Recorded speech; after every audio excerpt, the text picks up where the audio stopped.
Okay, good evening, everybody. We're going to have a very good presentation tonight, some excellent speakers on cybersecurity. I do want to end up sharing a little bit of information with you to kick it off. I'd like to thank all of our sponsors that help SMPTE bring all this type of information to you. They are invaluable. And the friends of SMPTE are very, very important to how we work and how we do things.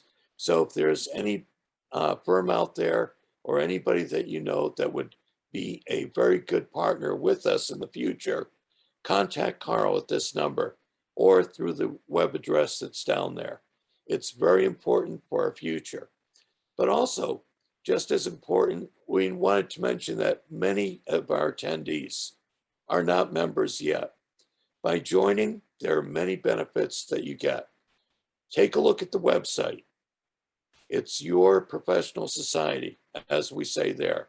The website has a bunch of information that's going to be valuable to each and every one of you, and you'll be able to access a lot of information there. But being a member, you do even better. Our New York Section Board of Managers, many of whom were just elected into their positions, are the core of developing these programs and bringing them to you. So we need to thank every single one of them for the ideas and the time that they put in to making these presentations possible. And we are now at this point saying goodbye, in a manner of speaking, to Jeff Cohen, who's been our chairman for, I believe it's 5 years now. He's put in a ton of work. Great working with them and serving as past chair, and whatever he does in the future, we want to thank him very much up front. Tonight's event producers, Bernice, who is your moderator, myself, and then we need to do special thanks to, of course, Wes Simpson, who's doing the technical on this, Josh Gordon, who's did the promotion, and planning. John Gallagher helped out extensively.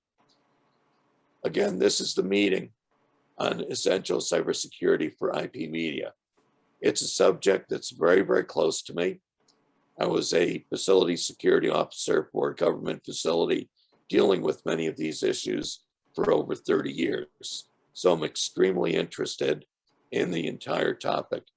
I would now like to introduce Ed, who is the chairman of SMPTE right now, for his thoughts, newly elected into the position of chair, his thoughts on what he plans on doing with SMPTE over the next year.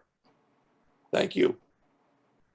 Thank you, Brian. Thank you to Bernice for producing this, as well as Wes. Again, thank you for managing the technical aspects of it. We welcome all of you, our presenters, and our audience as well. We are looking to reinvigorate our sponsorship throughout the course of next year. We're also looking to get our, drive the membership up. SMPTE is a great organization. I myself have been involved in SMPTE for many, many years, and it's a great resource, can be a great collaboration tool for you. Please have a look at it and think about joining. So tonight, of course, we have Bernice moderating. So Bernice, over to you. Yes, I missed the meet and greet. I guess it's BYOB. But anyway, first of all, Michael Hastings, who advises the DHS, Department of Homeland Security, critical infrastructure. So this looks super exciting. Focused on building and maintaining cybersecurity resiliency programs, and has over 20 years of experience in everything related to this. And he has an MBA in technology and management and is a certified information systems security professional. Take it away, Michael. Okay, thank you, Bernice. I appreciate that. Good evening, everyone, and welcome for joining us. My name is Michael Hastings. I'm a cybersecurity advisor at CISA, working out of the Albany area, but covering upstate and downstate New York. along with some of my other partners that are out here in the field with us. Who are we? CISA is an agency working under the Department of Homeland Security. We're out here really to develop partnership, share information, and build capacity against the cyber threats that are out here today, and build up resilient infrastructure for our partners and critical infrastructure out in the field and in the country. We focus on critical infrastructure, which really is 16 different sectors in the economy that include also, media, healthcare, technology, to understand our risks, build and maintain, and also share actionable information. Right now, in the headlines and beyond the headlines is ransomware. It's something that has been in the news. We've seen it with Colonial Pipeline. There's been a number of educational institutions, financial institutions, legal, and for every ransomware attack that we hear about, there's at least 3 or 4 or 5 other ones that we don't hear about. And essentially, the bad actors out there will encrypt files on your system and then demand a ransom in exchange for releasing that information. Extortion is really behind it. The monetary value. These actors are out here looking for money, and they're also, these attacks have become more destructive in nature and in scope. A lot of organizations believe that, maybe they're flying under the radar, they don't have enough money, so they won't be targeted. And we really want to emphasize that organizations in all industries are being targeted by ransomware. How do they infect your systems? Well, there's a number of different ways. Phishing is the most common one. Exploit kits, downloads, and also in messaging applications, and brute force attacks via remote desktop applications. Okay, here's an example of social media where someone is doing a phishing message, looking for someone to entice them to click on a link. Compromised websites you have to be on the lookout for. They look very realistic. However, if you look closely, you can usually find a typographical error or something in the URL that does not make sense. Malvertising. Okay, they're looking for, false advertisements. You get a message from your favorite store advertising something that seems too good to be true, 70% off. Click on here, we'll bring you to a coupon, and there you go. It'll download something onto your system. Exploit kits are next.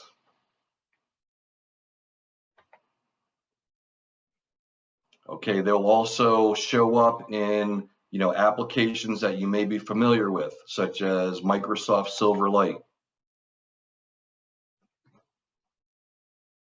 These sorts of messaging and confusing messages can be very enticing to clip on and download to your system.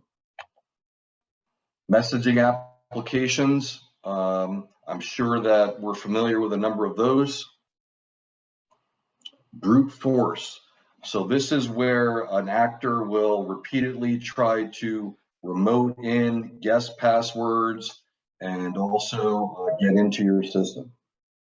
My connection just lost for 1 second. Advanced persistent threats and threats to external dependencies, especially your third-party vendors, service providers, and supply chain compromise. Cyber threats of today, we mentioned these items under ransomware, malware, advanced persistent threats, which basically include, malware that's been downloaded into your system. It stays there for a while, a long time. You may be able to mitigate it, but then it will present itself again days or weeks later. And another one is threats to external dependencies. We really need to look closely at third-party vendors, service providers, and compromise of your supply chains.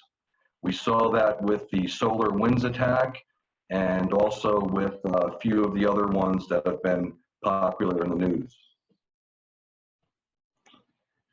These ransomware attacks are rising dramatically over the past 2 years. We see some data here from Temple University where we can see the rise in the frequency of attacks this year and over the past few years. Follow the money. That's where the cyber criminals are going. The average ransom has increased substantially from $115,123 in 2019 to over $312,000. The highest ransomware demand in 2020 was $30 million. And we can see the mention here on Revil with their demands on CISA.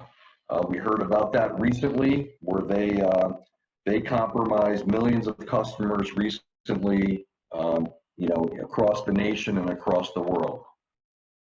Who are these suspects that are out there? We see these groups. These are names that you may see in the news, and these are variants of what they use. CryptoLocker, CryLocker. We know who many of these actors are. And this information comes from the CrowdStrike 2021 Global Threat Report. Another trend out there that we're seeing is ransomware as a service. This is where unskilled actors can buy complex tools and basically commoditize ransomware. So if an unskilled actor is looking to target your organization or another organization, they can just simply outsource the attack. And then, the main actors behind it will execute the ransomware attack on their behalf. Double extortion. One part ransomware, one part data breach. So what they will do is exfiltrate your data, threaten you to pay, release small portions online, and if the negotiation goes bad, they'll publish or sell your data again to a third party. So they keep adding pressure in order to pressure organizations into meeting their demands. Soft targets out there to be on the lookout for are COVID-19 exploitations. There's a lot of malicious emails coming out appearing to be sent either from the WHO or from organizations offering vaccines, face masks, information on the COVID-19. Definitely avoid clicking on any of those. How do we reduce the risk of this ransomware? Here's some key messages out there. One is definitely keep calm, and you have to make sure that your systems are patched. Back up your systems offline is your best bet. Dual factor authentication, and also practice and prepare your incident response plan. There's also a few other ones down here. Good cyber hygiene, and also when in doubt, definitely report any suspicious incidents to your providers out there. CISA, the FBI, and contact information we'll be providing going forward in this presentation. Federal website that just came out. There's a great website that CISA just put out. It's called federal stopransomware.gov.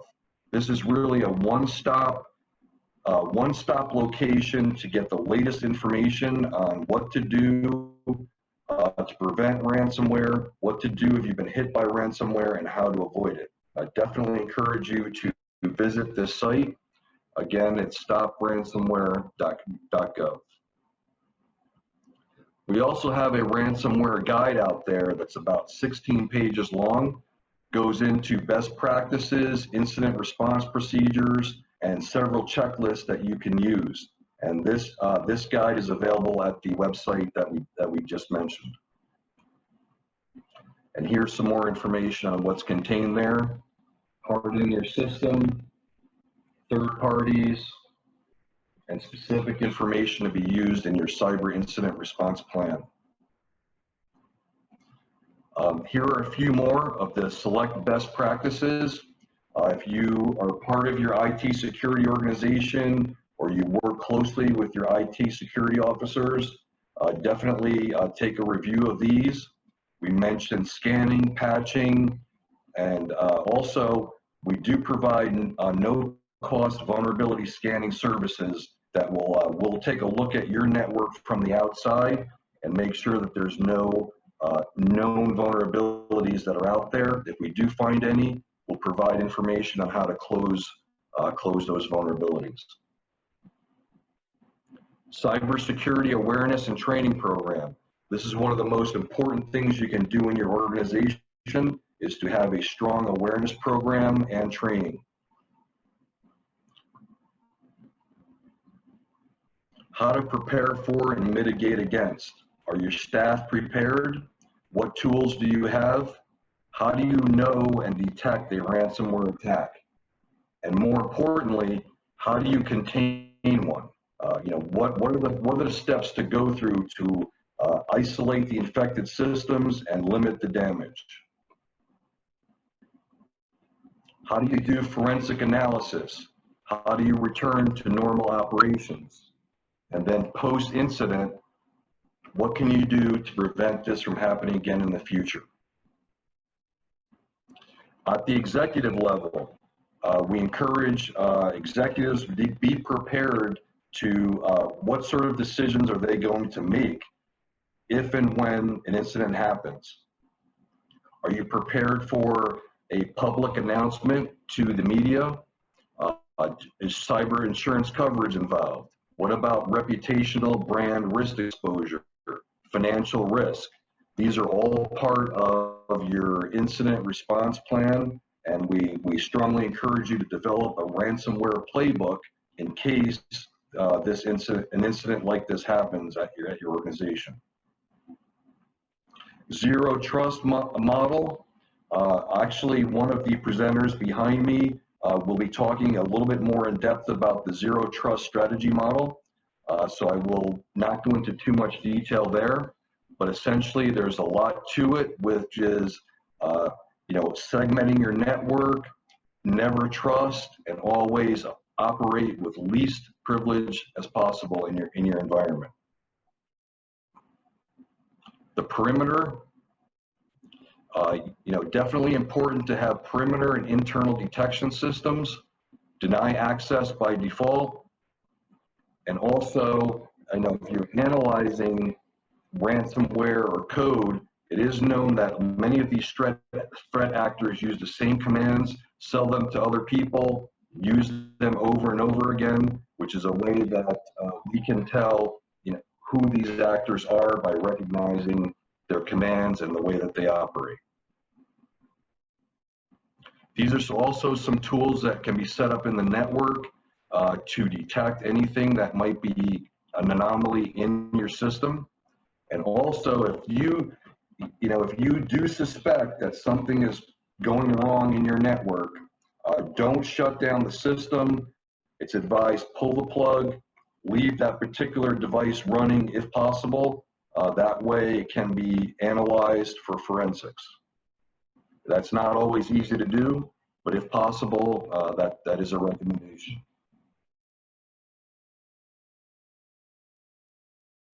Okay.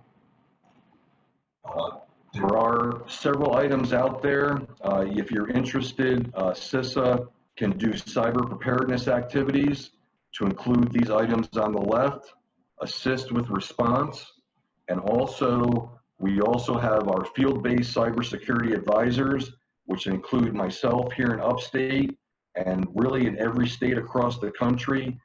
We have these advisors in the field working locally one-on-one that are available to answer questions and assist. If you believe you are the victim of attack, we encourage you to contact CISA at US CERT, your local FBI field office, or your local Secret Service office.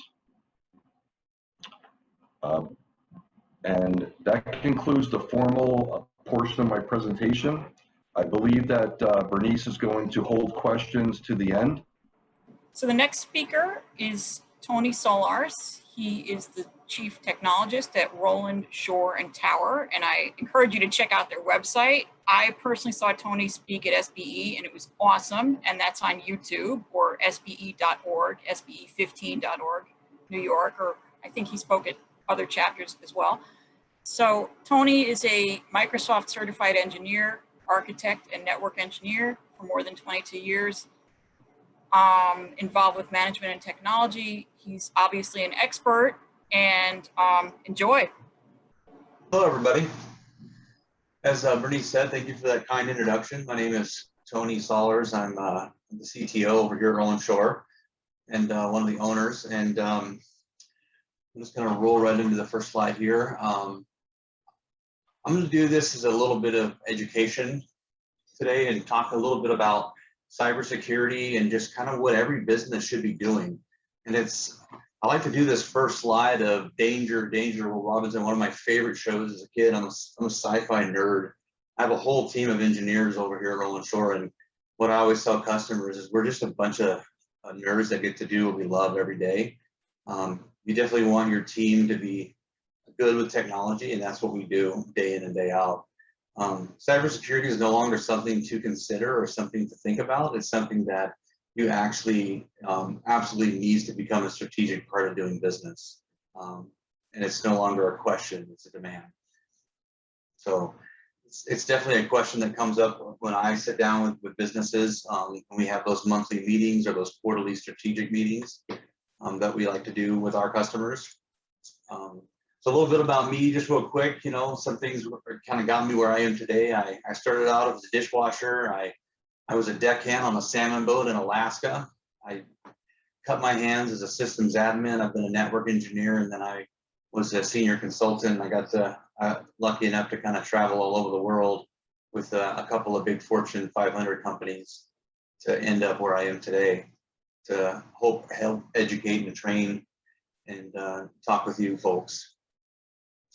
So how bad can ransomware attack be for a small business or a medium-sized business, right? Well, some short statistics. Ransomware's had a couple of big years. So big last year for US business, it costs upwards of $75 billion in downtime. I'm not talking 75 billion, that's how much was paid out to pay for the ransomware. I'm talking this is the downtime it costs small businesses. Now, what about following up the leading cause of ransomware? So 67%, this was last year's statistics, 67% of ransomware is getting into our environments via email. That statistic is actually bigger now. It's over 70% is coming in through email. 36% of it's a lack of cybersecurity training. We focus most of our efforts with our customers and those that we cross paths with in user education and phishing training and teaching people how to identify the phishing emails. And the other 30% is just weak passwords, weak access management policies, and just no multi-factor authentication. So how do we stop the bad actors? How do we stop it? Number one, I'm going to take you through a couple of different areas. The first one is perimeter security. Michael talked a little bit about this in his presentation. Perimeter is the holy grail for an attacker. But 10 years ago, you could stop someone at your perimeter. But today, that's becoming very, very cloudy because nobody is always, the data and people are not inside the four walls of an office anymore. People are moving about the country, they're moving about the world. Your data sits in cloud environments and databases all over the world. And now you need to think about where that data sits and how that data is used, and that's how you need to protect it. And so it's becoming a lot more complex on what your perimeter looks like. And so it's a combination of a set of security tools. One of those things is next generation firewalls and the policies that go with them. It's virtual private networks, both on-premise and in the cloud, on your devices. It's DNS protection and a layer of all these things. And then policies within your cloud environments to help control where your data goes, who is able to access that data, and at what time, and how it's shared. We see this a lot. Remote desktop. Please do not share or expose the RDP protocol to the internet through your firewalls. I know it's easy. I know it's simple to do. It's much more complex to do it the right way. But there are active programs out there just looking for this protocol to get into your networks, and changing the port number to something different than 3389 isn't going to work. They're smarter than that. They know how to get in, even though the protocol or the port number is different. So this is just a big no-no. Everyone knows this. Everyone knows that this is the hacker's joy to get in, but we still see this every day. So I always try to educate on this one. Email security, endpoint security. So next generation antivirus and malware, are you having these conversations? You know, what are you using on the endpoints? What are you using on in your cloud spaces? What are you using on your servers? Have you moved into artificially intelligent driven threat hunting and protection yet? No single technology can completely protect an organization from threats. However, implementing a set of best of breed tools can help harden your security infrastructure against future attacks. Attackers that are trying to get into your networks will utilize multiple tools for exploiting your endpoints. Likewise, organizations must have multiple tools that you can use to make up a complete endpoint security stack. Now, we already mentioned how email, 67 to 70+% of your malware and your ransomware are getting in. It's very important that we do something about emails coming into our environments, both inbound and outbound. And so it's incredibly important that we are protecting all that email coming in, and we're scanning it for known threats and unknown threats. We're looking at the behavior that's in those emails, where it's coming from. We're looking at phishing emails, imposter emails. We're sandboxing malicious URLs in those emails, and sandboxing attachments, opening them up, blowing them up, testing them. We're blocking unwanted spam. We're going to protect against things like compliance violations, information loss, looking for things like social security and credit card numbers in email. Providing encryption services, email archiving, etc.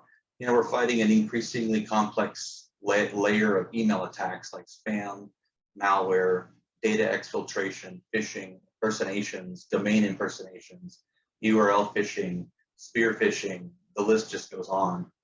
I'll tell a quick story here. It was last week, and it was a large law firm, and they reached out to us, and they had an email that came into them from one of their clients on a reply that looked like it came from them, that was sent out to one of their clients that had advised them that they had changed the wiring process to wire money to pay them. And this person had emailed that client about 2:40 or so in the morning, and it looked like it had come from one of their attorneys and one of their assistants, and it definitely had not. And they had lots of training on how to identify this stuff. They had plans in place on what to do when it happens, and they executed as soon as they emailed that person back immediately, and then called them and was able to forward it, stop it. And then we started an investigation to figure out how they were able to do it. And it's basically what it is a spear phishing attack. And this person had created a rule on one of the assistants machines that was using a personal machine to access their email when they weren't supposed to. And that's how they were able to read the thread of email to get in there, and then they injected into the thread of email that spear phishing email. So it's easy. It happens as easy as that. And so there are things you can do with your email security, like DNSSEC, DKIM, and DMARC to help secure your domains so that things like that can't happen.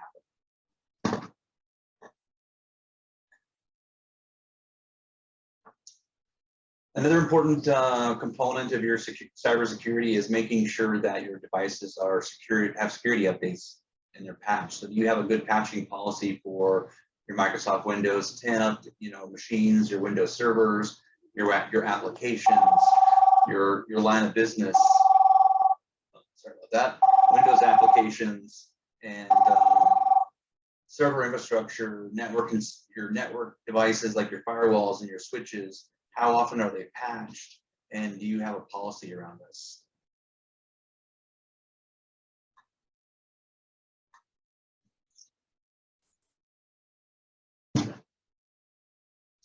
I've mentioned several times how important educating your user base is. Do you have a security awareness training program? Is it automated? Does it happen? Can you follow up and run reports to see are people actually doing the security awareness training? Are you actively testing your users for cybersecurity phishing emails? Are you sending them fake phishing emails to see if they click on them? And if they do they get a little training about how to identify them so they don't click on the real ones? These are all important, so when the real ones come in, like with the story I told, they don't fall for it and they know how to respond. Because you can have all the security tools in the world, but all it takes is one click and all the security goes down the hill.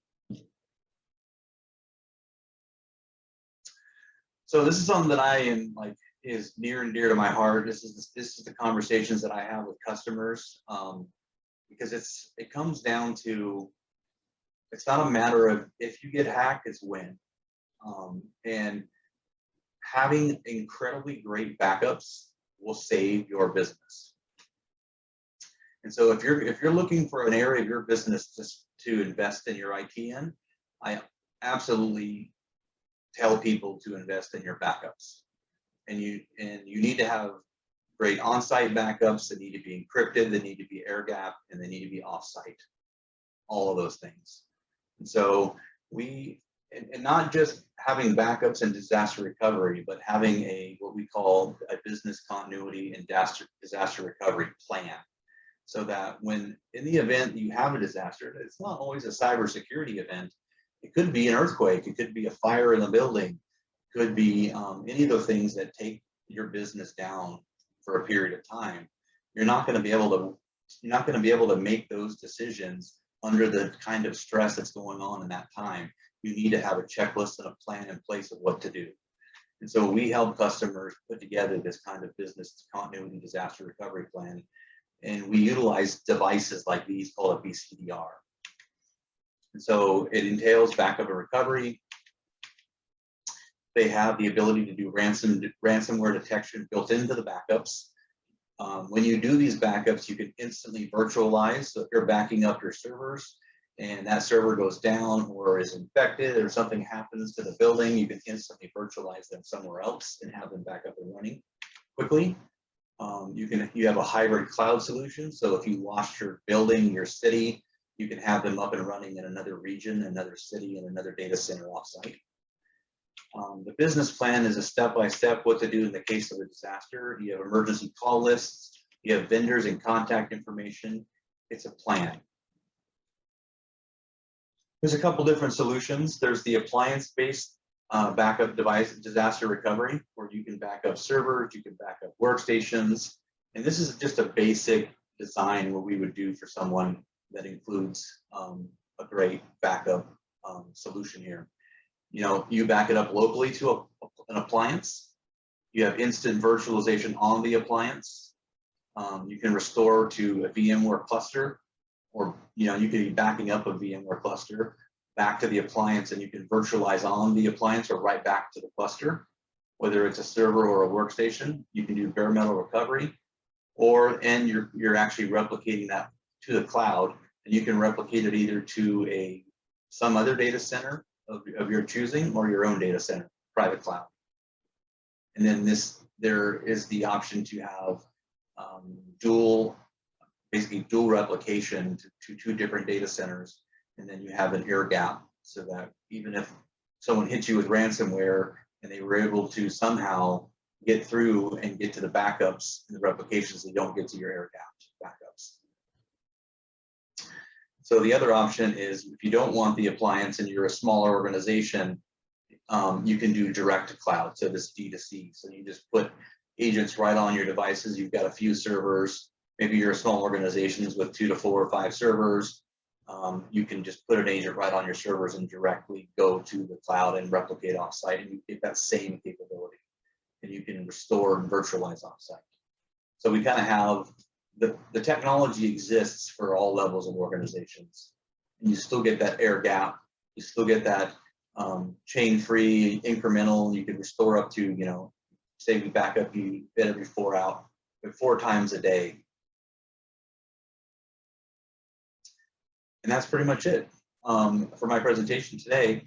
I would just say that some of those pillars that I talked about, the perimeter and, you know, having good endpoint security, good patching policies, and good email security, and great backups, and those are really the core basics of having a good cybersecurity plan.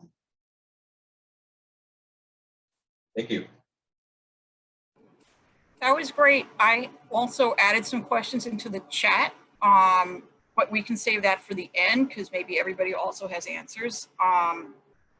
And it was timely that you were talking about backups, because I've always wondered how you prevent the backups from getting infected, even if they are in the cloud. But anyway, maybe we can save that for later after Joshua Toffler speaks. He is the architect, chief technology officer at several federal systems integrators, which is great, which means he knows about everybody. He has 20 years of experience and began at the US Army in radio equipment and military intelligence, which it would be great to hear about some field experience, in my opinion, and has done everything, including being an engineer, architect, and CTO for many federal systems integrators and DoD. So this sounds super exciting. Go ahead, Josh. Yeah, thank you, Bernice. And don't let my hair fool you guys. I do actually have the experience. I just also have really good hair.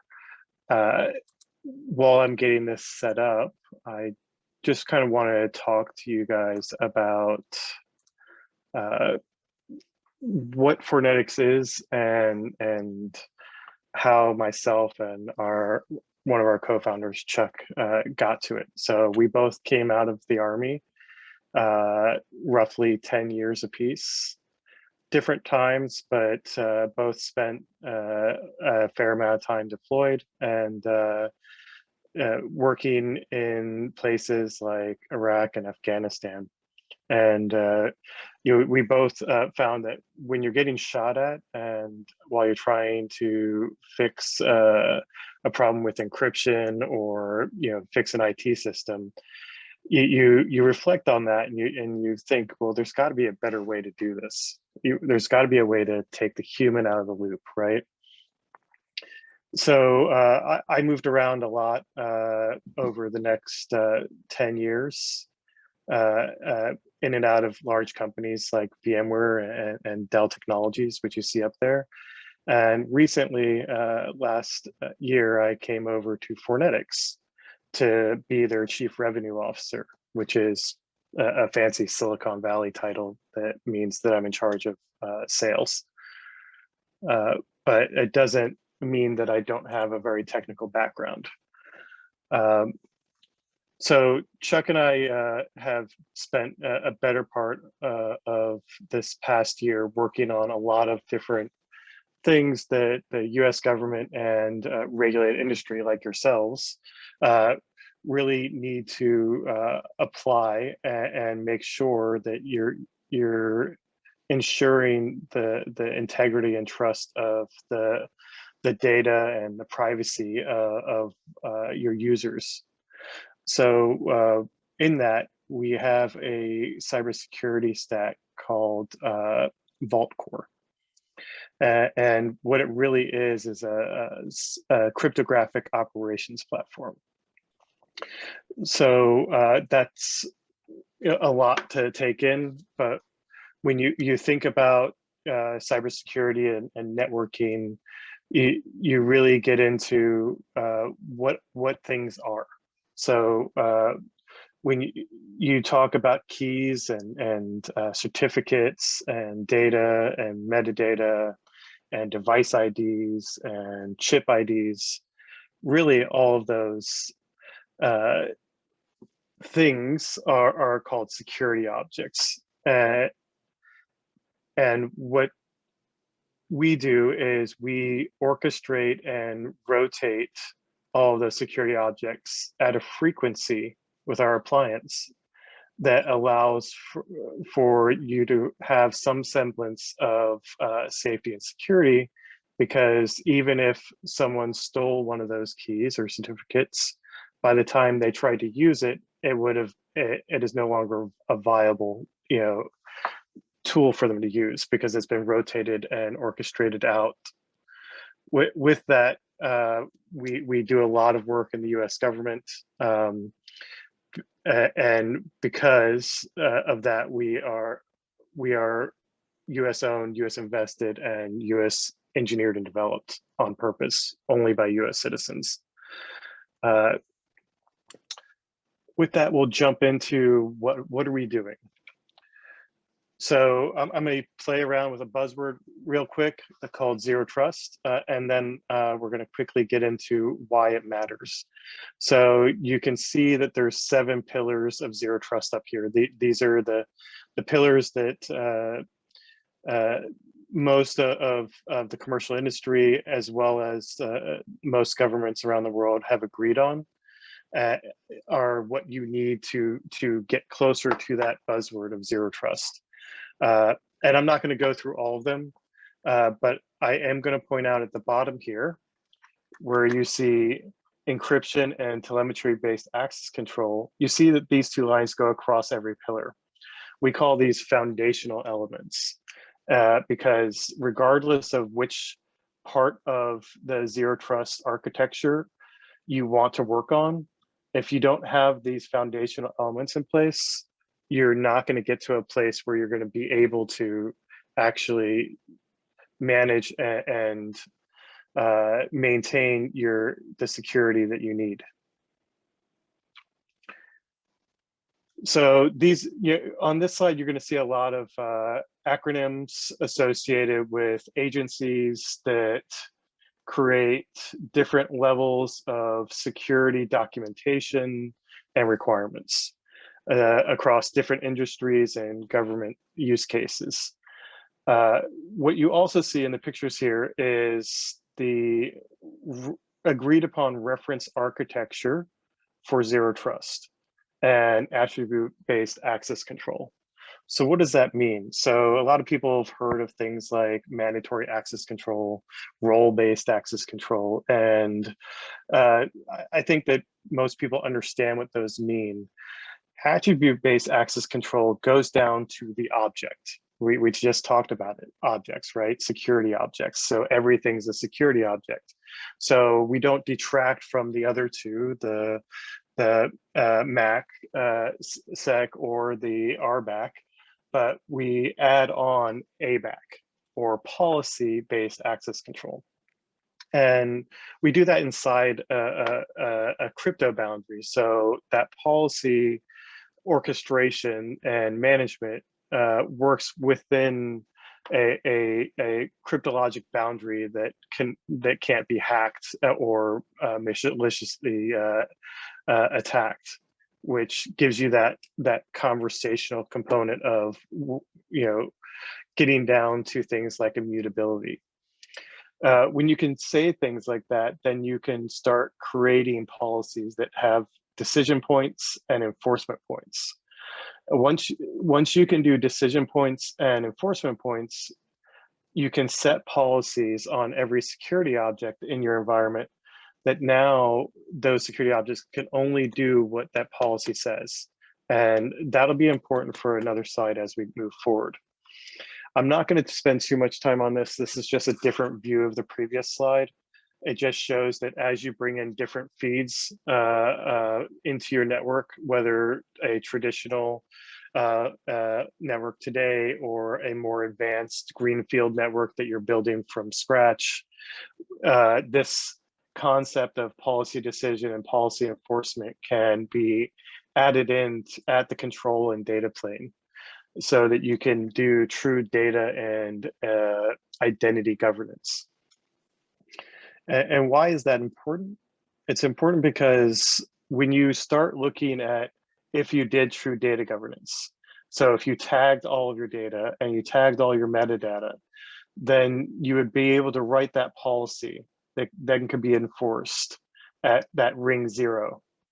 And then that informs whatever zero trust capabilities you want to deploy. And then that informs the identity schemas and identity security that you want to add as your outer interactive layer to the rest of the world. And then that allows you to create precision interactions, whether it's with foreign governments, to the US government, or just different organizations that need to talk to each other. So that was a lot, but I wanted to get that out so that we could have fun and talk about use cases and why they matter. So I think you guys talked about SolarWinds earlier and how that vulnerability became a big issue for organizations all around the world. And we can spend hours talking about what the Russians actually did versus and how they created that vulnerability, but they really didn't. What they did is they actually took advantage of people's laziness. And I'll explain what that means. So what you see up here are government controls for how you would defend against something like SolarWinds. And I know these because I used to be that administrator that was supposed to implement all these. And you see up down here is the different categories. So Cat 1s are ones that you have to do immediately. Cat 2s, you have to do them within 30 to 60 days. You have to resolve them. Cat 3s, you can put on a list of things that you don't want to deal with right now because it's either too tedious, too costly, or all of the above. So you can say, I'm not going to do these right now. I'm going to put them on a list of things I'm going to get to for the next 6 months. And then in 6 months, someone's going to ask you, did you do it? And you're going to say no, and you're going to write another 6-month list and never do it. So that's what they actually took advantage of, is the fact that they knew that these system administrators were not doing these things. So let's explain what those things were. So inside any virtual environment, whether it's in the cloud or inside your data center or just inside a small business office, you have some sort of hypervisor manager. I picked VMware for this one. And then you have some sort of object store that it manages. So it manages the encryption of that object store and then creates its own keys that then need to be managed. The virtual TPM is an abstraction of a physical security module that comes on your CPU, that it gets extended into your virtual environment. The Windows Credential Guard is how you secure a virtual Windows server inside an environment like this and chain it to these other two things. And then this is your certificates, like your public key and your private key certificates that you would normally have for accessing your computer on your network internally and or externally. So what happened was, and is still happening in the field today, is that they're not doing these things. They're not applying these controls. They're not adding these certificates. And more importantly, they're not rotating them every 30 days by policy. Why? Because if you have 6,000 servers in your environment, or just 300, do you know how long it takes to rotate every key, every credential guard, every virtual TPM, and every certificate for each one of them? Make sure all of the services came back up and ensure that there was no customer interruption. That's why they don't do them. And that's why we developed this appliance that can do that and it can do it at scale and at line rate. So what does that mean? So our largest customer today is a European customer that's doing 30 million certificates and rotating them hourly across a whole country. And they're doing that with 2 boxes in a high available active grid. So in this industry that you guys are in, when it comes to things like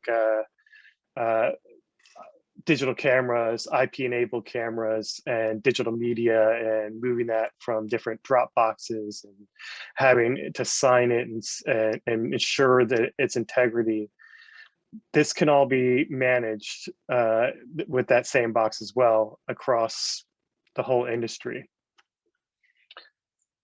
The other thing I want to talk about is ensuring that everything is actually secure before you start using it. So we work with a lot of different chip makers. More specifically, we also only work with US chip makers for this piece. So what we do is we actually work with them at their factory. When they flash that silicon, when they create that chip, they put a digital ID, a key inside that chip. We log that, and then we manage the life cycle and the attestation of that through its whole life out to the actual camera that you would have, or the O-RAN radio that you might use. And from there, we can maintain it inside your organization till it's retired, and ensure that it's never, that firmware and that chip has never been modified outside of factory install. What does that look like? This is actually what we do with Micron.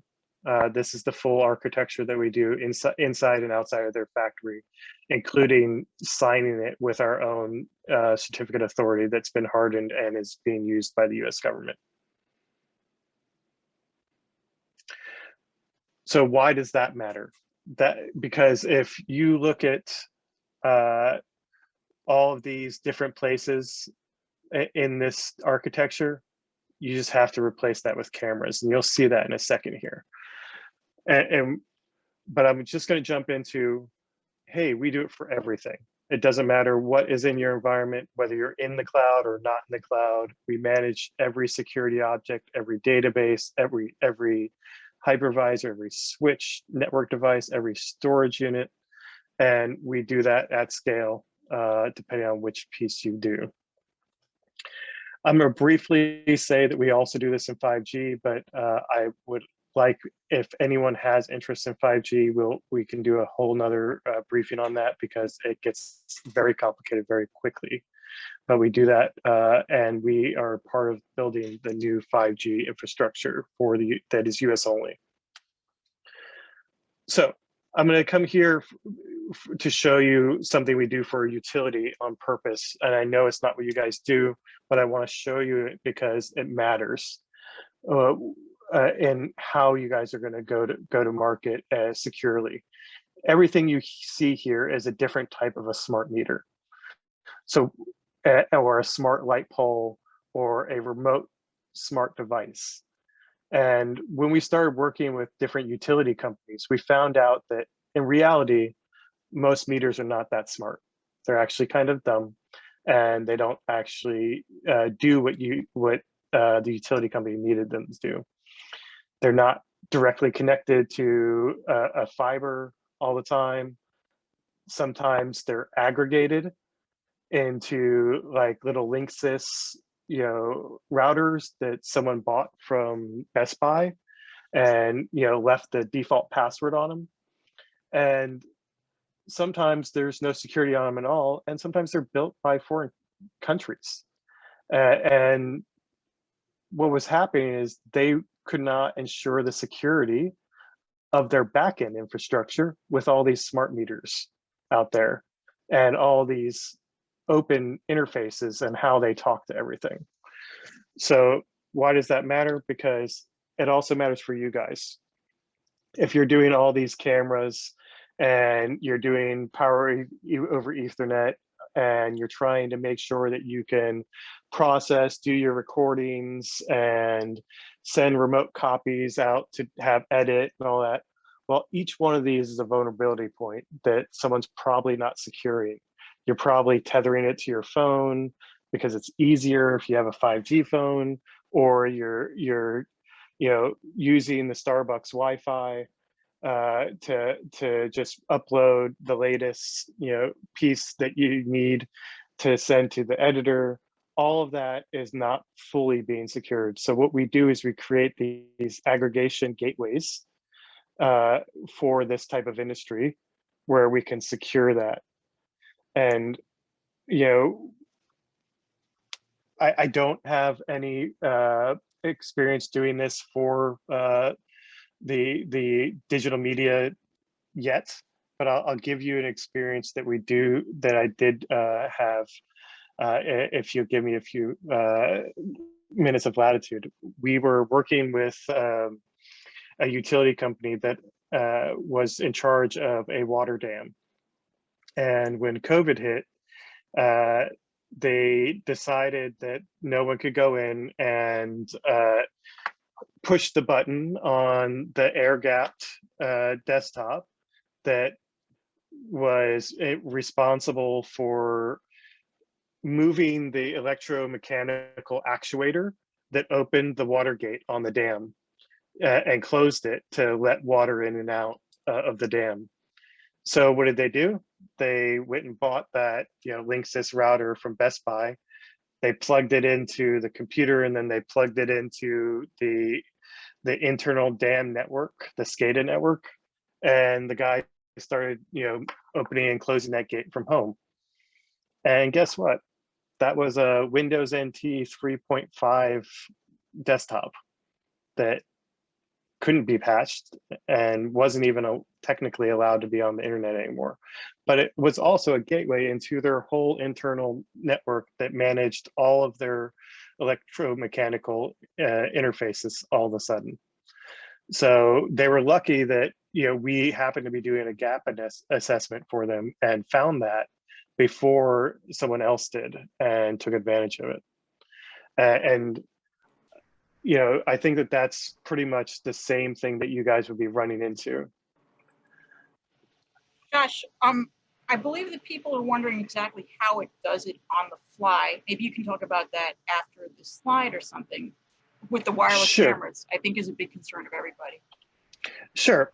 So what happens is when we ask for someone to take on one of our appliances, we actually do a professional services engagement with you guys, and we map out all of your APIs, your application interfaces, and then we write policy around those. So when your Wi-Fi camera is connected, it has a policy that's written for it that allows it to securely talk, and then it creates encryption protocols and initiates encryption if you need it. If you already have somebody else doing that encryption, that's okay as well, and it will just manage that encryption for you and rotate those keys, but we can initiate and create those keys. So for example, I think the closest example we would have is for a US agency. They are responsible for the security of VIPs, and they have a bunch of IoT wearables, whether it's a radio, a cell phone, a chest camera. All of those things are Wi-Fi'd up.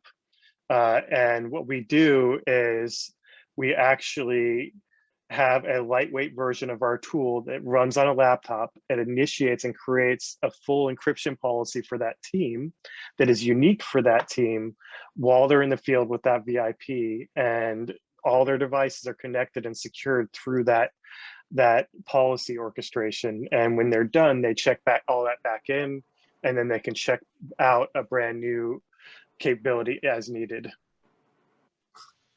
is that as tough as encryption in the military field, or is it similar, same technology? So similar? yeah, so we can do it at military grade if needed, or we can do it at the grade that the company wants to. We prefer to ensure that you get at least industry standards, but we understand there's legacy, hardware out there that is incapable of doing that, and we can.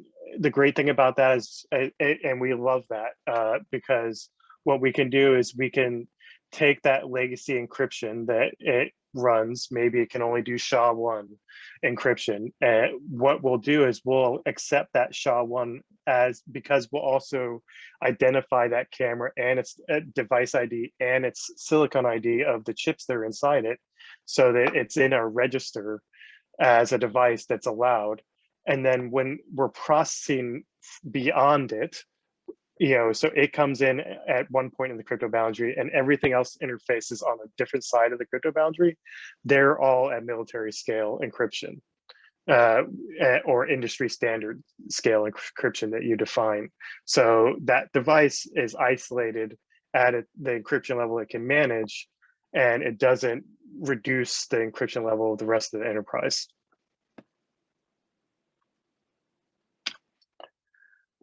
So a lot of people, and I'll close this out with a lot of people talk about containerization. So we do work with containerization, and we work with partners like Red Hat and Zetaset to work with containers if you're doing that advanced containerized services and DevSecOps security monitoring solutions and stuff like that.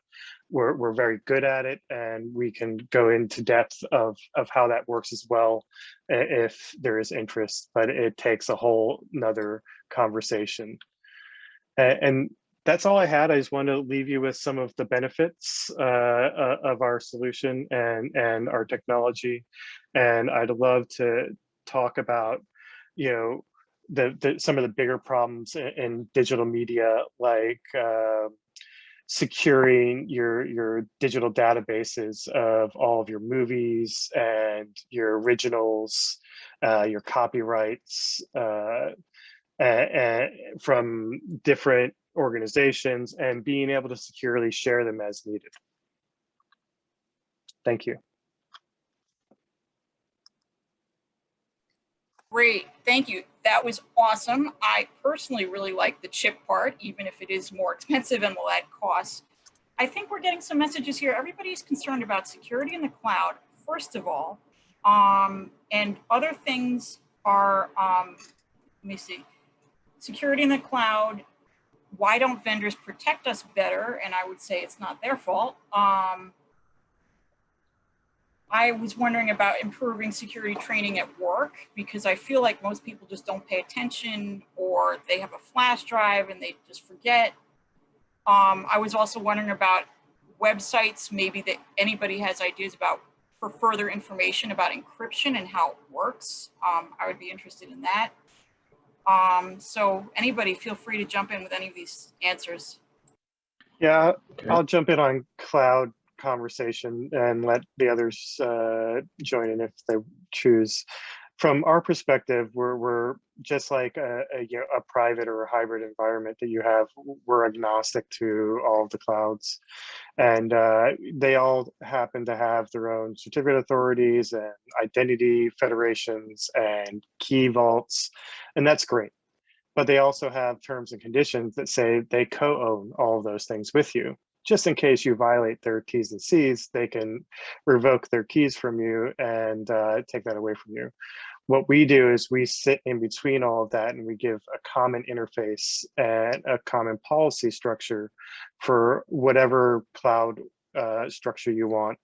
And we manage that regardless of the cloud or on-prem hybrid solution that you have.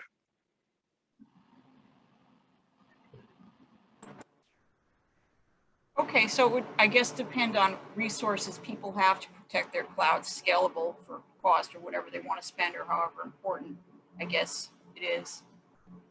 All right, so I was just wondering more about cryptography, but I think people have questions. They're afraid, they're saying, why don't software vendors? Why do they allow these little programs to get on? How aware of it are they? Shouldn't they be doing this, I guess? Yeah. Bernice, I'd like to jump in. Can I just jump in real quick? I think, there's different perspectives on it, but a lot of times product manufacturers are really engaged in getting product to market. And the problem is that security is not built into the development cycle. So they will rush products to market, or if security is there, it's constantly in need of being improved. Or once a product gets to market, everyone is trying to exploit it, find openings and ways to hack the product or the protocol. So it's really an ongoing battle, and it starts with building security into the device or the product, and then really constantly improving it. So it's really an ongoing battle. I guess the hackers are always ahead, would be my response also. It could, one recommendation out there is for manufacturers really to improve security in the development cycle. That's what we're trying to get them to do. Spend more time on security up front before these products go to market or these services. So I'm just wondering, how do we get people to pay attention more? It just seems like there's threats that broadcasters can't keep up with: email, shopping, flash drives, video, the cloud. What's the best advice or resources today that somebody can use? At the user level, I would just like to go there for 1 minute. It really comes down to awareness and training of your employees, and that involves having active security training programs with phishing campaigns, maybe requiring annual IA or cybersecurity training. Every year organizations have a lot of mandatory trainings. Do they have a block of 1 hour or 2 hours every year that employees should go through to stay up to date on the latest threats, the latest awareness notifications, and what they should be doing to protect themselves and their families? I think that really needs to be incorporated into company training programs. That would go a long way. So it's updated training. Probably more success where the cybersecurity training, instead of it being an annual thing, where some people for compliance reasons have to do that, but you find that there's more success in the micro trainings that are done throughout the year, where it becomes part of your culture, right? Building a culture of security around your business. They're done once a week, once every other week, once a month, where emails are going out, or the test phishing, if you fall for it, you get a micro training. Something that can be dissolved. It's kind of, our culture has become a YouTube generation. If you can absorb it in 30 seconds or less, we'll pay attention to it. We find that people in the business world will do the same thing. But if they have to invest 5 to 10 minutes, they'll just skip over it. Yeah, the only other thing I would add is in the DoD, there's something that is evolving today called CMMC, Cybersecurity Maturity Model certification. And I say that because, in our company, we actually help other companies do gap analysis of where they are in their process to start attaining that type of a certification. And we've found that there are more commercial companies and more regulated industry companies than the DoD that want to go through this process and this gap analysis just to understand what they would need to do. Whether they implement it or not is their choice, but we help them get at least a checklist so they understand where their vulnerabilities are and what they need to do to potentially to resolve them. What about phone security? Shouldn't the cell phone companies, now everybody's shooting video on phones, I just know from personal experience, to go straight back to a newsroom or live. Who should be taking responsibility? The iPhone, or the company? I guess it's their concern. How could that be prevented from being hacked?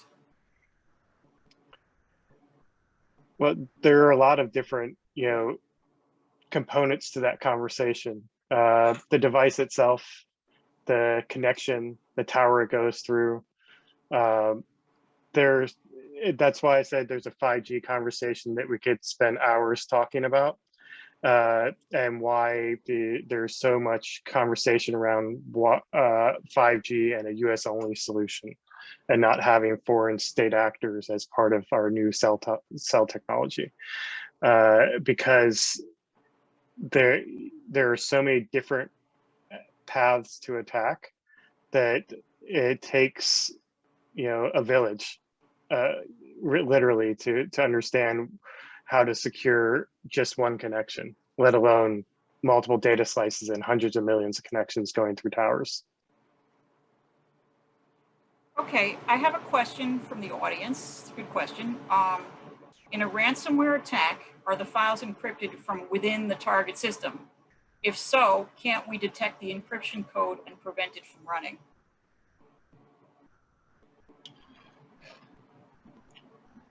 I would say that, and feel free to jump in, Tony and Joshua, but yes, the files are encrypted on site. It's just that the company's internal defenses may not be sophisticated enough to recognize it and to stop it. So that's where, they really need a mature program, up-to-date defenses to recognize malware that's being loaded or activated within their environment. It's not something that would just happen automatically. Yeah, so they're going to look at, once they're actively inside your system, they're going to make their application look something like a print spooler, right? It's not going to look like an encryption application. You're going to think it's a normal application running. Right. Yeah, they're gonna build something in there to give themselves the ability to stay in there. What we find is that we call it dwell time, right? When someone gets into your systems, they're gonna build themselves persistence so that they can continue to get back in. So you need a sophisticated tool set that can look for persistence, for those persistence connections. You need something that can look to see, are there people persisting in my network and making call outs to unknown connection networks that shouldn't be. And then at that point, they're dwelling inside your network and trying to move laterally across your network. And what they're doing is they're looking for, number one, do they just have user access, and they're looking for admin access to your network? And two, they're looking for the juicy stuff. They want the better data that's going to, number one, they can sell it, lock it up, and hold you for ransom. And once they find it, that's when they're going to drop their ransomware and lock up your network. So it could be there, the average is what, and I think Michael even said about it in his presentation, 45 to 90 days of dwell time has become the average, where before people would just ransom you. And so they're hunting around your network for quite a while before they actually drop ransomware nowadays, on average. Okay. I have a broadcast specific question. We all use RDP, and someone is wondering what protocol you recommend instead. It depends on where, I guess it depends on the business and the situation. If you're trying to remote into an on-premise environment, we have many customers that are using remote desktop services, like terminal services of old. So we built server farms of that, using virtual gateways and securing that in a DMZ behind a firewall. And so you basically go to a website, you log in, you have to you use a username and password, you get two-factor auth for the initial connection. You get a web page, you can click on a link to basically make your RDP connection, and then that second connection to your RDP desktop is a second two-factor auth connection. And so that's my recommendation as far as to truly secure remote desktop. A lot of people are still using VPN first, then RDPN, but that's becoming a way of not doing it anymore because you're still exposing your whole network when you're over the VPN. Yeah, and I would recommend if people are interested in going down approved methods, a great resource is something called CSFC, so Commercial Solutions for Classified. It's an NSA program where they're basically showing how you can use commercial technology to secure your connections, and you can either do that yourself or you can ask other companies to deploy that for you as a service. Okay. Yeah, other people are wondering more about wireless security, which I believe you answered. I guess maybe just how applicable this is for SMPTE, or I feel like you've answered that also. Like zero trust as it relates to SMPTE, or, I mean, I guess it would be the same for everybody, but for broadcasting specifically. Yeah, so like everything that you guys are doing in the broadcast industry relies on connecting devices to upload data. So yes, MAC address, so MAC locking your network is great. It's a great first step. It's been around for a while, but it's limited in the ability to be dynamic. And a lot of people shy away from that because of it. As soon as, and if there's an outage, you have this whole chicken and egg conversation of you have to stand up the MAC server still, and you haven't stood up your network, but it's relying on the MAC server, but that's a whole nother conversation. That being said, there are a bunch of different paths to expand and do more levels of security on top of that. The last thing I'll say is VPN plus RDP and VPN plus VNC. Yes, those are great, steps as well. I would say if you really wanted to do it properly, you would do a dual VPN, so in an outside and inside tunnel, and then you'd truly be much more secure. Great. Yes, I use some of those already. Okay, Brian, I see you're here. Okay, back in. Just a couple of things. I made note that some of the discussion went to government stuff, and I know we didn't touch on it, but it reminded me of SIPRNet, and that's a secret internet protocol routing network that the DoD uses to transfer classified information from one group to another. One thing that we always used to do was put a little honeypot, is what we called it, into our system. And that was a group of files that were just there to see who might be wandering through the system. So you might, we would do something like CINWITI, critical nuclear weapon design information. If somebody's in your system, look for that. Second is when we talked about chipsets. Remember that most of the cameras that we use, each of which has now their own IP address, those chipsets were made mostly in Japan or the Asian countries. Sony, Panasonic, we're kind of locked into that system. So it's something to be aware of. Back to you, Bernice. Okay. How about Wes? Would Wes like to wrap up with any concerns, questions? So first of all, thanks to all of our speakers. Thanks to our meeting producers, Brian and Bernice. Really appreciate that. I think that we've done a really good job at this session talking about a lot of the threats and the types of things that we need to be careful about. And I think what a lot of our members are probably going to be looking for are ways to address those threats. How do we protect ourselves? How do we protect our family, our coworkers, all those other things? And I think there's some great technology out there, from the companies that have been here. But maybe there's a way to find out some things that are a little bit more off the shelf or built into our operating systems, things that we can do more on a a low cost,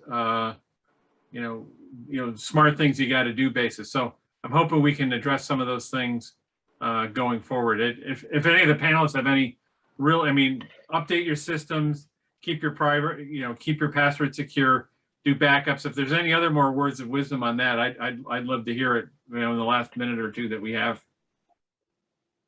I was just going to say that, I think that probably a lot of the industry people out there are using some sort of MSP, managed service provider, to provide them something like Cylance or antivirus. And I would just say that I know that you guys saw a lot of things in my deck, but we also work within that same ecosystem where you could order our services through that same MSP. Potentially, if we have a partnership with them, and it's very lightweight in that manner. You don't have to manage anything; it just happens for you, just like antivirus does. That'd be nice. And I'll end with the fact that we work with a lot of businesses, and we work with a company. I wouldn't say like yours, Josh, because we don't work in a lot of the DoD and government stuff, but we work with a security company like yours because we're an MSP. And I would just say, don't work with an MSP, and even if you have an internal IT company, we work with a lot of businesses that have internal IT, and just to have that second wing of expertise to talk to, because we work with companies like you, Josh, when we don't have the answers, you can't always have all the answers. You got to go out and build partnerships with people and communicate and find the answers, and have meetings like this where you can learn and share and collaborate. Yes. I'd also like to add that, stay in tune with the information sharing that's going on out there. There's the MSISACs, which are fusion centers. They produce a lot of relevant information. And also CISA is putting out a lot of emerging news and emerging items and things you can do to protect yourself from, threats that are coming out daily. So definitely stay, share information, collaborate. That's really a great way to stay protected as well. Yeah, I'd like to take this opportunity to thank everyone for joining in tonight and presenting. It was an excellent, has some excellent knowledge base here that we certainly can draw upon. And thank you to Michael and Tony and Joshua for leading the way in that. And Bernice and Brian, thank you for putting this together. Wes, thank you for administrating the technical piece of it.